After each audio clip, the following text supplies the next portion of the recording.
Selamat pagi Ibu dosen dan teman-teman semuanya. Kami dari kelompok 8 akan mempresentasikan mengenai akuisisi antar perusahaan dan investasi pada entitas lain. Sebelum presentasi dimulai, izinkan kami memperkenalkan diri. Nama saya Ninyoman Sri Radika Krisna Dewi Dasi dengan NIM akhir 051 dan nomor absen 6. Adapun pokok pembahasan yang akan kita bahas pada hari ini, yang pertama, perkembangan struktur usaha kompleks serta perluasan usaha dan bentuk struktur organisasi. Yang kedua, penciptaan entitas usaha kombinasi bisnis dan akuntansi untuk kombinasi bisnis. Yang ketiga, pertimbangan tambahan dalam akuntansi kombinasi bisnis. Baik, presentasi yang pertama akan dimulai oleh saya. Perkembangan struktur usaha kompleks, di mana lingkungan usaha saat ini cukup kompleks. Kompleksitas tersebut muncul dari adanya transaksi usaha lintas kota maupun negara, di mana tiap daerah memiliki risiko dan hukum yang berbeda, aturan pajak yang khusus, dan faktor lainnya. Bentuk usaha sederhana di mana sebuah perusahaan memiliki 2 atau 3 pabrik, kemudian menghasilkan produk untuk pasar regional atau lokal saja, sudah banyak berkurang dibandingkan beberapa dekade lalu.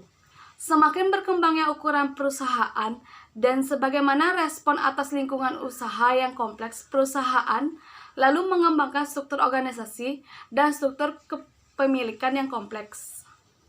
Peluang usaha. Sebagian besar perusahaan berusaha untuk memperluas usahanya sebagai cara untuk bertahan dan mendapatkan keuntungan. Pemilik dan manajer perusahaan memiliki kepentingan untuk meningkatkan ukuran perusahaan. Ukuran perusahaan ini menimbulkan skala ekonomis terkait dengan proses produksi maupun distribusi. Melalui peluasan ke pasar baru atau melalui akuisisi perusahaan lain yang sudah ada di pasar tersebut. Perusahaan dapat mengembangkan potensi perolehan laba baru dan distribusi yang memiliki siklus usaha dapat meningkatkan laba melalui diversifikasi.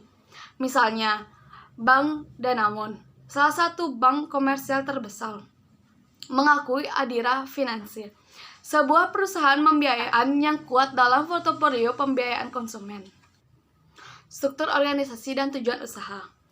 Struktur organisasi yang kompleks dapat membantu pencapaian tujuan perusahaan, seperti meningkatkan profitabilitas atau mengurangi risiko. Sebagai contohnya, banyak perusahaan membentuk anak perusahaan untuk melaksanakan aktivitas usaha tertentu. Anak perusahaan adalah perusahaan yang dikontrol oleh perusahaan lain, yaitu induk perusahaan, biasanya melalui kepemilikan mayoritas saham perusahaan.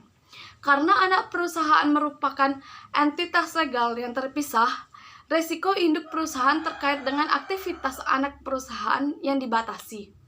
Perusahaan sering memindahkan piutangnya ke anak perusahaan atau entitas bertujuan khusus yang kemudian menggunakan piutang tersebut sebagai jaminan untuk menerbitkan surat utang atau obligasi kepengurusan lain atau sekuritisasi. Struktur organisasi, akuisisi, dan pertimbangan etika. Perlakuan akuntansi atas manajer dan akuisisi suatu area yang dapat dijadikan sarana manipulasi. Secara historis, topik ini telah menjadi salah satu area yang paling sulit dan problematis dalam pelaporan keuangan. Sebagian tambahan atas kompleksitas penggabungan informasi keuangan atas 2 perusahaan yang sebelumnya merupakan entitas yang independen. Banyak isu yang muncul sehubungan dengan perlakuan atas nilai dan biaya yang timbul dalam proses akuisisi ini. Perluasan usaha dan bentuk struktur organisasi, di mana sejarah perusahaan melakukan ekspansi berdasarkan pertumbuhan internal melalui pengembangan produk baru dan melakukan perluasan lini produk yang ada ke target pasar baru. Namun, pada dekade belakangan ini, banyak perusahaan memilih melakukan perluasan dengan bergabung atau mengakuisisi perusahaan lain. Kedua, pendekatan tersebut dapat menimbulkan perubahan dalam struktur organisasi. Yang pertama, perluasan diri dari dalam. Perusahaan sering menyadari adanya keuntungan untuk menjalankan usaha yang semakin berkembang melalui anak perusahaan baru atas entitas lainnya, seperti persekutuan joint ventures atau entitas khusus. Terdapat berbagai alasan yang dapat memotivasi suatu perusahaan menciptakan anak perusahaan atau entitas baru. Perusahaan yang teridentifikasi secara dapat menempatkan operasi yang tidak berhubungan pada anak perusahaan yang terpisah untuk memudahkan lini pengendalian dan memfasilitasi evaluasi hasil operasi. Dalam beberapa kasus, entitas dapat dikhususkan dalam jenis aktivitas tertentu atau melakukan aktivitas operasinya di negara tertentu karena insentif pajak khusus. Yang kedua, pelunasan melalui penggabungan usaha.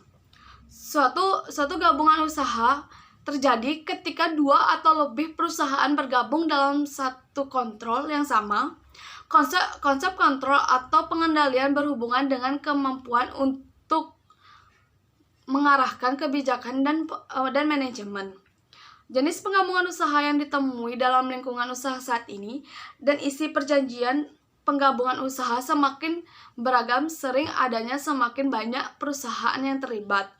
Perusahaan yang membuat berbagai perjanjian formal dan informal dapat mempunyai satu atau lebih karakteristik pembangunan usaha. Yang ketiga, perjanjian informal. Suatu perjanjian yang sederhana secara personal kadang dibutuhkan untuk membangun sebuah hubungan baik jangka panjang dalam suatu usaha bersama.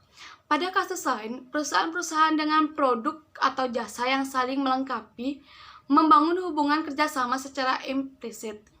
Informasi dan kebebasan yang membuat perjanjian informal berjalan juga menjadi faktor kuat dalam proses penggabungan laporan keuangan dan membuat seolah-olah menjadi bagian dari suatu perusahaan tunggal. Faktor lainnya, dalam perjanjian informal tanpa beberapa penggabungan kepemilikan inti dari penggabungan usaha umumnya tidak ada. Yang keempat, perjanjian formal.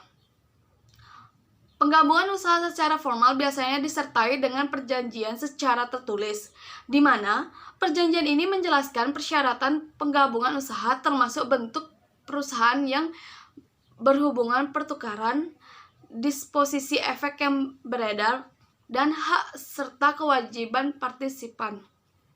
Pelaksanaan perjanjian tersebut mengharuskan adanya pengakuan pada pembukuan salah satu atau lebih perusahaan yang bergabung.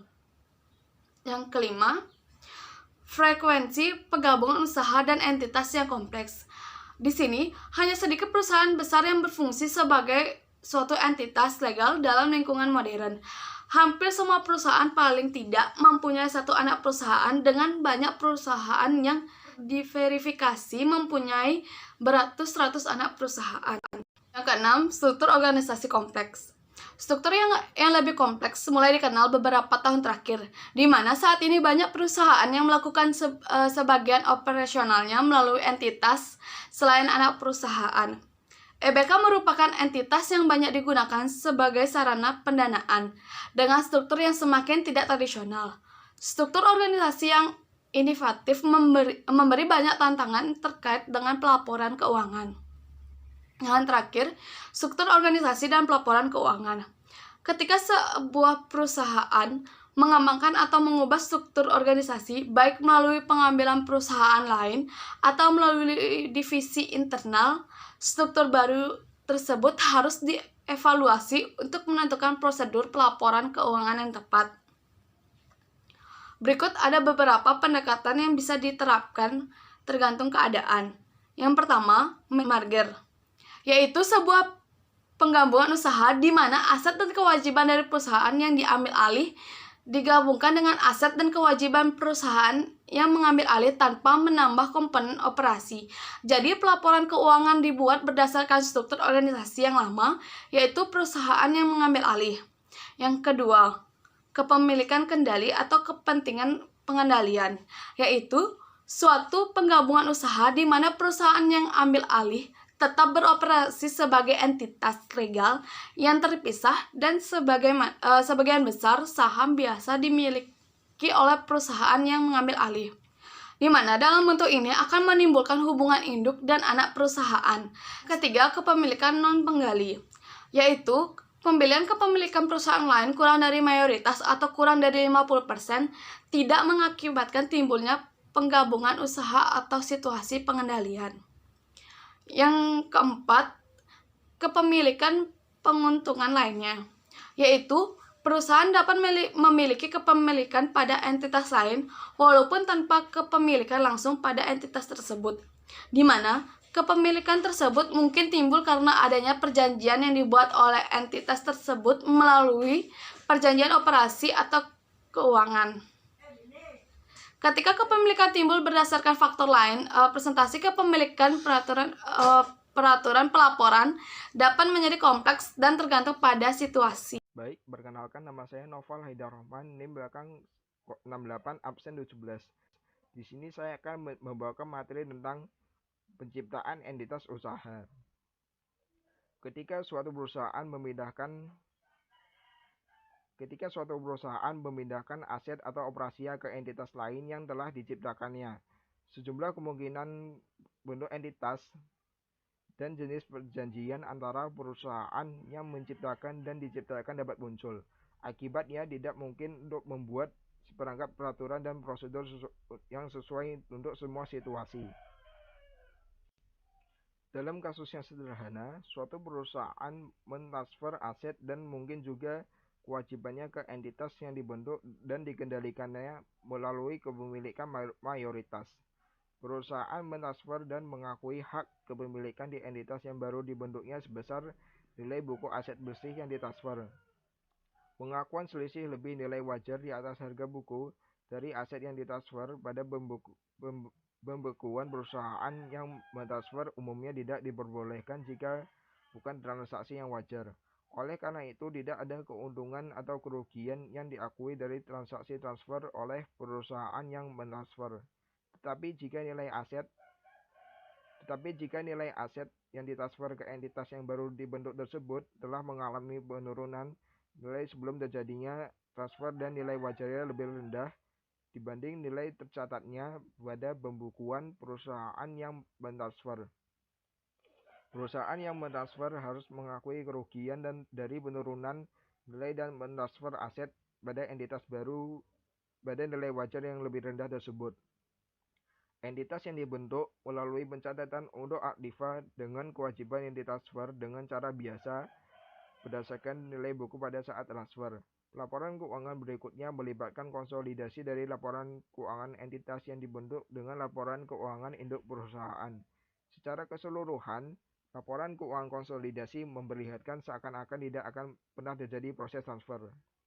Baik, kita ke contoh ilustrasi. Asumsikan PT Alando menciptakan sebuah anak perusahaan yaitu PT Bima dan mentransfer aset dan kewajiban berikut ke PT Bima, serta mengakui pertukaran memperoleh 100.000 lembar saham biasa PT Bima dengan nilai pasar Rp2.000.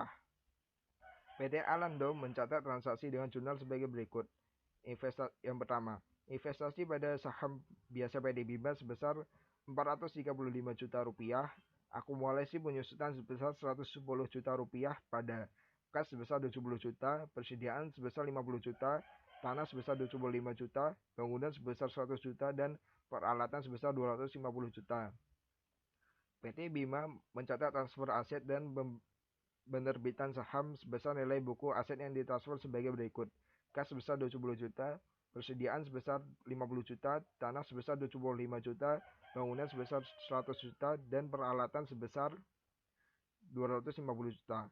Pada akumulasi penyusutan sebesar 110 juta, saham biasa sebesar 200 juta, dan tambahan modal dasar sebesar 235 juta. Materi selanjutnya adalah penggabungan usaha. Suatu penggabungan usaha terkait dengan penggabungan atas pengendalian kepemilikan dua atau lebih perusahaan yang sebelumnya merupakan entitas terpisah. Penggabungan usaha dapat mengambil satu dari beberapa bentuk untuk penggabungan usaha dan dapat dilakukan dengan cara-cara yang berbeda. Bentuk-bentuk penggabungan usaha. Ada 3 bentuk utama dari penggabungan usaha secara legal seperti yang digambar. Seperti yang pertama, akuisisi saham. terjadi ketika sebuah perusahaan mengakuisisi saham berhak suara perusahaan lain dan perusahaan-perusahaan yang terlibat tersebut melanjutkan operasi perusahaannya sebagai entitas legal terpisah, namun saling terkait. Karena tidak ada perusahaan yang dilikuidasi, maka perusahaan yang mengakuisisi dan memperlakukan hak kepemilikan yang diperolehkan sebagai investasi. Yang kedua adalah legal merger. Legal merger atau yang disebut merger adalah penggabungan usaha di mana hanya akan ada suatu perusahaan yang bertahan dari berbagai perusahaan yang bergabung dengan perusahaan lainnya, dibubarkan aset dan kewajiban perusahaan yang diambil alih ditransfer ke perusahaan yang baru dibentuk.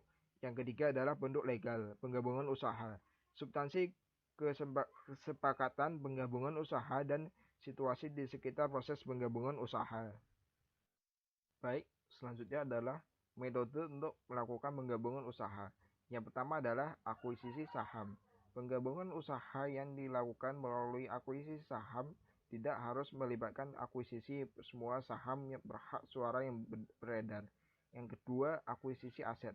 Perjanjian ini juga dapat menyebabkan perusahaan pengakuisisi menanggung kewajiban dari perusahaan yang penjual umumnya mendistribusikan aset atau efek yang diterimanya ke pemegang sahamnya dalam penggabungan usaha dari perusahaan mengakuisisi dan dilikuidasi. Selanjutnya adalah penilaian entitas usaha. Yang pertama, nilai masing-masing aset dan kewajiban. Biasanya ditentukan melalui penilaian atau apresial untuk beberapa pos. Nilainya dapat ditentukan relatif mudah seperti investasi yang diperdagangkan secara aktif dalam pasar efek atau utang jangka pendek. Untuk pos lain, penilaian dapat sangat subjektif, seperti nilai tanah yang berada di daerah yang jarang terjadi penjualan. Yang kedua adalah nilai laba potensial. Aset yang dioperasikan bersama sebagai kelompok mempunyai nilai yang lebih tinggi dari penjumlahan nilai individunya. Nilai kelangsungan usaha atau going concern menyebabkan lebih menguntungkan untuk mengoperasikan aset sebagai suatu entitas dibandingkan menjualnya secara sendiri-sendiri. Selanjutnya adalah akuntansi untuk kombinasi bisnis. Yang pertama, penentuan harga beli. Ada 3 jenis biaya yang dapat timbul dalam penggabungan usaha, yaitu biaya langsung, biaya pengeluaran efek, dan biaya tidak langsung dan umum. Semua biaya langsung sehubungan dengan pembelian perusahaan lain diberlakukan sebagai bagian dari total biaya perolehan perusahaan yang diakuisisi. Yang kedua adalah penggabungan usaha melalui aset neto. Ketika suatu perusahaan mengakuisisi aset neto dari perusahaan lain dalam suatu penggabungan usaha, perusahaan mengakuisisi mencatat dalam pembukuannya aset dan kewajiban yang diakuisisi dalam penggabungan usaha dan konsiderisasi yang diberikan.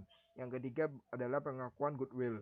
Dalam akuntansi penggabungan usaha, goodwill dipandang sebagai semua faktor yang menyebabkan perusahaan dapat memperoleh laba di atas rata-rata. Biaya pembelian goodwill diukur sebagai selisih lebih total harga beli di atas harga nilai wajar dari aset neto yang dapat diidentifikasi dan diakuisisi. Selanjutnya adalah akuntansi goodwill sesudahnya. Goodwill dinilai pada nilai awalnya dan diamortisasi selama masa manfaatnya. Proses pengujian goodwill sangat kompleks. Proses tersebut melibatkan penentuan potensi penurunan nilai goodwill pada tiap unit operasi perusahaan. Yang kedua adalah goodwill negatif. Keberadaan goodwill yang negatif dapat mengimplikasikan bahwa perusahaan yang diakuisisi selanjutnya dilikuidasi karena aset dan kewajibannya mempunyai nilai lebih tinggi secara individu dibanding secara keseluruhan sebagai suatu perusahaan. Yang ketiga adalah pelaporan keuangan setelah penggabungan usaha. Ketika penggabungan terjadi di tengah-tengah tahun fiskal, laba yang diperoleh perusahaan akuisisi sebelum tanggal penggabungan tidak dilaporkan dalam laporan laba rugi perusahaan gabungan. Yang keempat adalah kombinasi bisnis melalui pembelian saham. Baik, saya akan melanjutkan tentang kombinasi bisnis yang terpengaruh karena pembelian aset neto.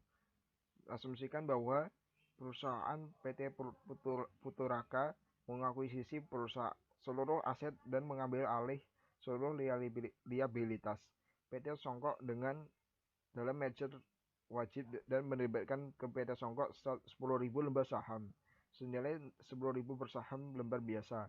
Saham yang diterbitkan memiliki total nilai wajar 610 juta. PT Pututaka menanggung biaya legal dan penilaian aset sebesar 40 juta dalam hubungannya dengan kombinasi bisnis tersebut dan biaya emisi saham sebesar 25 juta. Selanjutnya adalah ayat sudah mencatat transaksi tersebut. Yang pertama adalah beban merger pada kas sebesar 40 juta.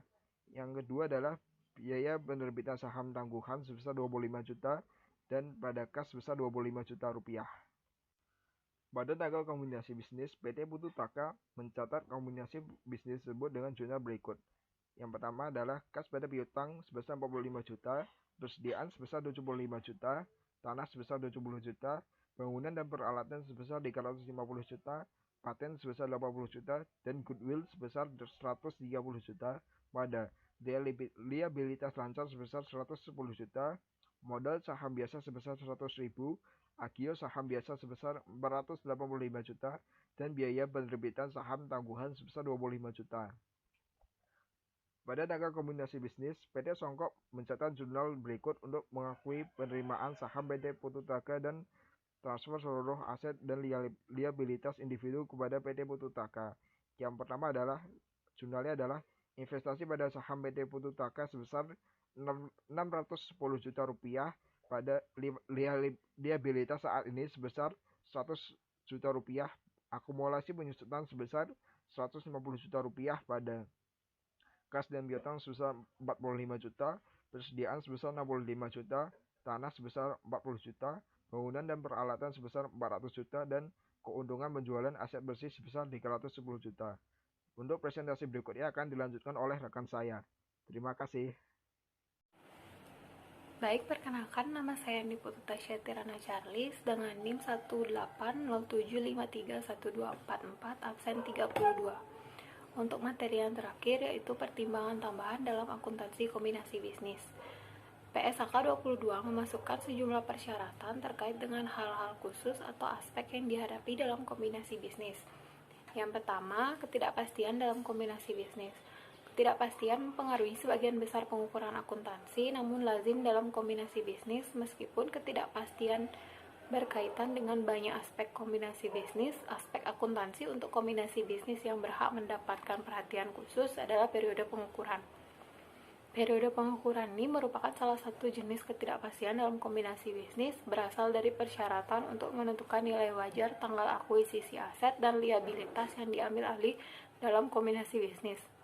Besarnya kepentingan pihak pengakuisisi pada pihak yang diakuisisi, adanya kepentingan non-pengendali, dan nilai wajar yang diberikan.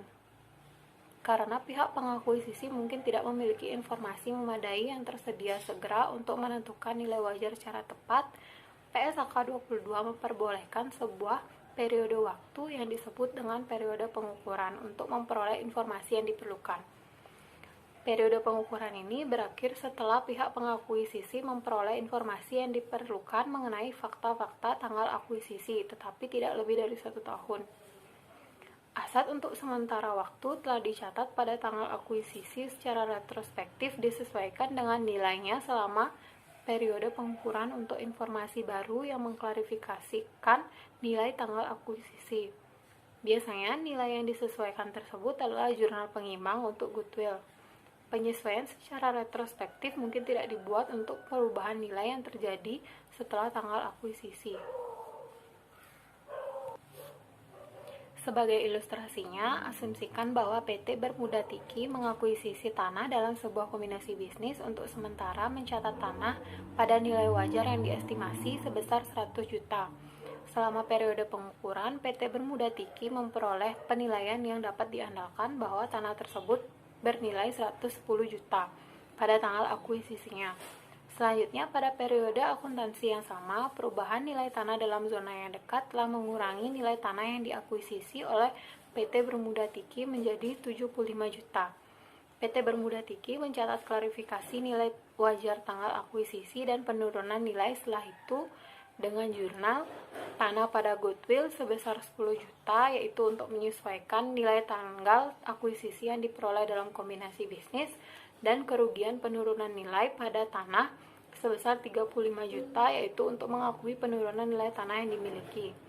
Selama periode pengukuran berakhir, pihak pengakuisisi harus membuat koreksi kesalahan dalam akuntansi untuk kombinasi bisnis dengan menggunakan PSAK 25 tentang kebijakan akuntansi, perubahan estimasi akuntansi, dan kesalahan. Selanjutnya yang kedua yaitu pengecualian untuk prinsip pengakuan. Yang pertama, liabilitas kontingensi. Tata syarat di bawah PSAK 57 tentang provinsi, liabilitas kontingensi, dan aset kontingensi tidak valid dalam mengukur nilai liabilitas kontingensi pada tanggal akuisisi. Namun, pengakuisisi menyadari bahwa liabilitas kontingensi pada tanggal akuisisi dari kombinasi bisnis hanya jika liabilitas merupakan liabilitas yang muncul dari transaksi atau kejadian lalu dan bahwa nilai yang dapat diestimasi secara reliable. Oleh karena itu, tidak seperti PSAK 57, pengakuisisi menyadari bahwa liabilitas kontingensi diambil dari kombinasi bisnis pada tanggal akuisisi bahkan jika tidak ada aliran sumber potensial untuk mempertahankan liabilitas spesifik di masa yang akan datang. Setelah pengakuan awal dan sampai liabilitas diselesaikan, dibatalkan, atau kadaluarsa, pihak pengakuisisi mengukur liabilitas kontingensi yang diakui dalam kombinasi bisnis pada nilai yang lebih tinggi. Yang pertama, antara jumlah yang seharusnya diakui sesuai dengan PSAK 57 tentang provinsi, liabilitas kontingensi, dan aset kontingensi, atau jumlah pada awalnya yang diakuisisi setelah dikurangi amortisasi yang dapat diterapkan jika dapat ditentukan. Selanjutnya yang kedua yaitu ganti rugi aset. Penjual dalam kombinasi bisnis dapat menjamin secara kontrak pengakuisisi dari hasil kontingensi atau ketidakpastian dalam relasi pada semua atau bagian liabilitas aset tertentu. Sebagai contohnya, penjual mungkin menjamin bahwa pengakuisisi berada pada kerugian yang melebihi kerugian yang diperkirakan dari kontingensi tertentu. Atau dalam kata lain, penjual akan menjamin bahwa liabilitas pengakuisisi tidak akan melebihi jumlah tertentu. Dengan cara tersebut, pengakuisisi dapat mendapatkan ganti rugi aset. Dalam setiap periode pelaporan, pengakuisisi mengukur ganti rugi aset yang dikenali pada tanggal akuisisi menggunakan dasar yang sama seperti digunakan dalam penjaminan aset atau liabilitas. Subjek pada batas kontraktual pada jumlahnya atau jika diganti rugi tidak dapat diukur pada nilai wajar pada tanggal akuisisi, maka hal tersebut harus diukur berdasarkan pada penilaian manajemen pada kolektabilitas ganti ruginya. Pengakuisisi akan berhenti untuk meminta ganti rugi jika mereka mengambil aset, menjualnya, atau kehilangan hak atas ganti rugi aset tersebut. Selanjutnya, ada ekuitas non-pengendali dilakukan sebelum kombinasi bisnis. Pada beberapa kasus, pengakuisisi menahan kepemilikan saham dalam akuisisi awal untuk melakukan pengakuisisi melalui kombinasi bisnis.